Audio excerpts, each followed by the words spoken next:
që përmenda edhe më herët, kjo xhami, domethënë xhami Zejtuna, është universiteti më i vjetër, konsiderohet universiteti më i vjetër në botë, që ndërtuar në vitin 120 Hijri, në vitin 732, 120 Hijri shumë herë domethënë. Janë zhvilluar pastaj shumë fakultete në shumë shkenca të ndryshme, si atë fetare, sociologjike, po edhe shkencore, domethënë natyrore. Këtu është atë diçka që ndoshta më përmend mos ta harroj për juve të nderuar, Ibn Khaldun, domethënë dietar shumë i njohur, shumë i famshëm, edhe dietar shumë i madh, që konsiderohet botërisht si themeluesi i sociologjisë, ka dalë prej këtujt. Këtu e ka kryer shkollimin. Këtu e ka kryer shkollimin.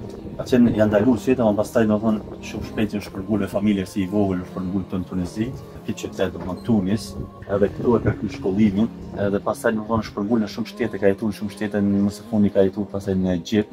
Shkurt diçka për këtë shkencor ka lind në vitin 1332, ka vdekur në vitin 1406, edhe e ka studiuar domethënë në jetën e tij, ka studiuar urbanizmin njerëzor, domethënë e ka bërë si shkencë, për libri i tij që është Tarikh Ibn Khaldun, dhe historia Ibn Khaldun, që ka është quajt, muqaddimen apo hyrjen, ajo u bë më e njohur se vetë libri, që është 7 vëllime.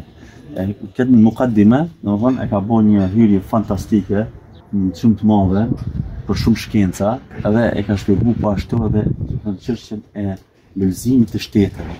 E ka studiuar gjendjen e popujve, lulëzimin e shteteve dhe dekadencën e shteteve.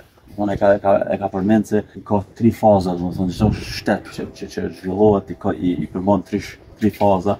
Fillimi është domethënë themelimi apo lulëzimi, pastaj edhe dikur vjen pastaj thotë kut, që është paaftësia për me shku përpara, apo stagnacioni, me term shkencor, edhe në fund ka thonë është el-inhitat, që është rënja apo dekadencë. Edhe domethënë i ka tregu arsyet pse ngritet një shtet dhe arsyet apo sebepet pse ndodh dekadenca shtetërore. Dhe kjo domethënë është shumë e rëndësishme për politikanët, për ekonomistët, si dobi domethënë anësore. Kam dëgjuar një herë presidentin e Amerikës Ronald Reagan që thotë e kam lexuar nga një dietar musliman që kishte jetuar në Egjipt. Unë ajo është vërtet se në kohën e fundit ka jetuar në Egjipt, ka vdekur aty, dhe ka përmendur një dobi se shtetet të cilët kanë domethënë lulëzim, fillim i kanë taksët në të ulta, hyrjet e mëdha, të larta. Kur janë para rënjes, domethënë i kanë taksët të larta, ama hyrjet i kanë të vogla. Edhe ai haxhi që tu kam mësuar, është një vend domethënë historik, edhe ka lënë një trashëgimi shumë të madhe për këtë, jo vetëm për musliman, por për jo muslimanë. Shumë njerëz kanë studiuar jetën e tij dhe librat e tij. Allah e mëshiroft ato dhe gjithë muslimanët. Amin. Selamu alaikum.